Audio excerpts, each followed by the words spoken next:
On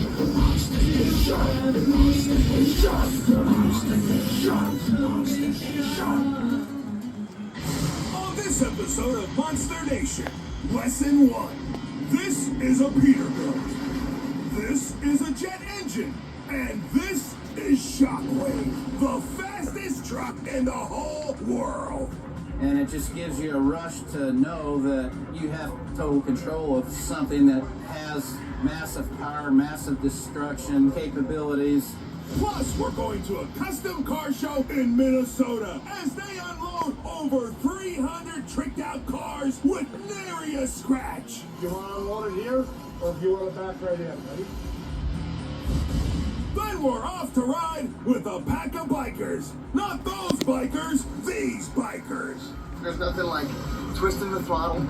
Let it And go. the thing just takes off.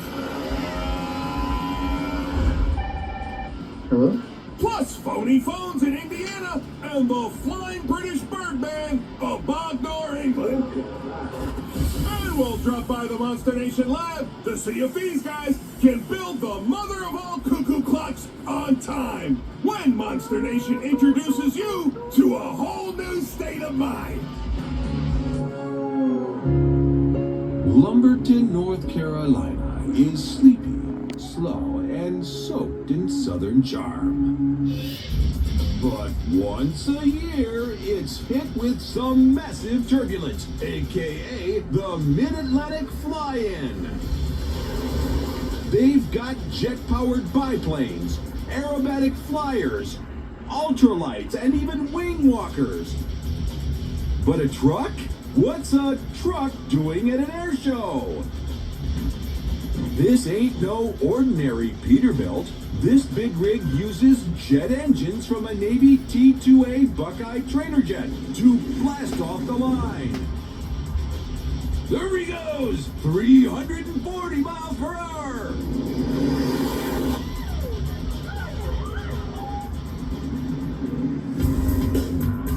The men behind this fire-breathing dragster are Kent Shockley and his trusty crewman, Jason. If I had an extra inch on my waist, I'd be out of a job. What makes him say that? Well, before the truck hits the strip, they've got to unload the behemoth. And let's just call it a tight squeeze. You gotta see this guy get in there. How big a boy are you? Shut up, kid. Hey, Bubba? Yeah, I made it in. Okay, here we go.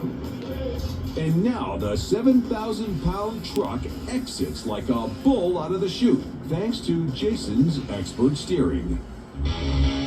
This vehicle, as aerodynamic as a house, can reach speeds of more than 300 miles an hour in 10 seconds.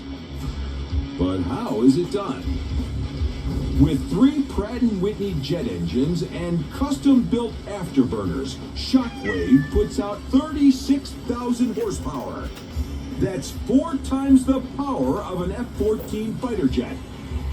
Shockwave has a greater power-to-weight ratio than any aircraft, but the last thing these guys want to do is leave the ground. If you stood the vehicle on end and lit the burners, it would accelerate going vertical at 2.5 Gs. The space shuttle accelerates at about 1.5 Gs. So Shockwave's got a few home-built tricks to keep this bad boy grounded, from the rear spoiler to the front fenders. The shape of the front of the fenders holds the vehicle down. These headlights, believe it or not, do break up the airflow over the back of the fender so it doesn't get into a lifting mode. Kent gets strapped in, and it's just a few minutes away from showtime. The crowd has seen a lot of excitement today, but nothing compared to the fire-breathing demon making its way down the runway.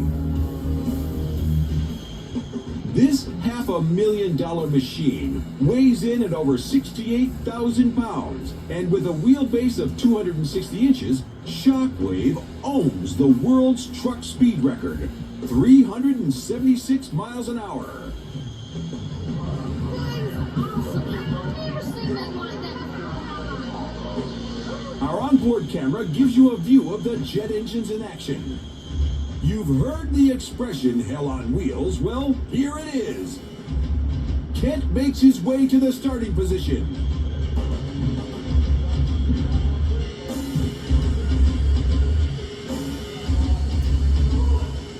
As the jet engines kick in, Shockwave starts to pick up enough G's to take out our lipstick cam. At just over 350 miles per hour, the parachutes deploy, and Shockwave safely comes to a halt. That truck is funky! Funky! Nasty funky! And if that wasn't enough, Kent takes the truck back out on the runway to see who's tougher, Shockwave or a jet-powered biplane. The biplane grabs the crowd's attention until Kent busts out of a cloud of smoke to take it back.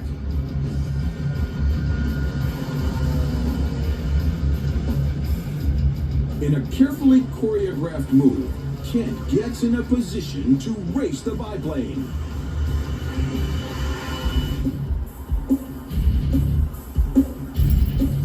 The crowd loves it. It's jet truck versus jet biplane. And they're off. At first, air power seems to be a sure winner. But here comes Shockwave.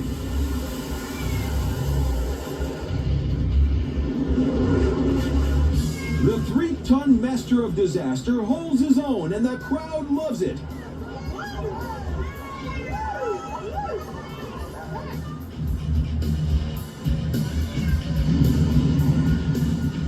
And it just gives you a rush to know that you have total control of something that has massive power, massive destruction capabilities. I mean, it's just a monster, you know. And for Kent, it's just another day at the office. Everybody thinks I'm crazy to drive it. I don't. I have to do something for a living, and I'm not the type of guy that likes to punch a time card, although I have done it in the past. Well, a man's gotta eat, so Kent and Jason pack up and head off to the next Shockwave show.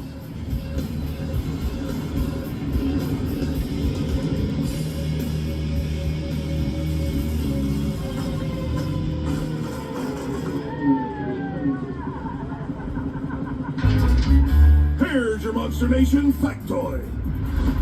A normal diesel semi-truck gets about 5 miles per gallon. Shockwave sucks up about 400 gallons per mile. Stay tuned as we have some delightful television coming up, including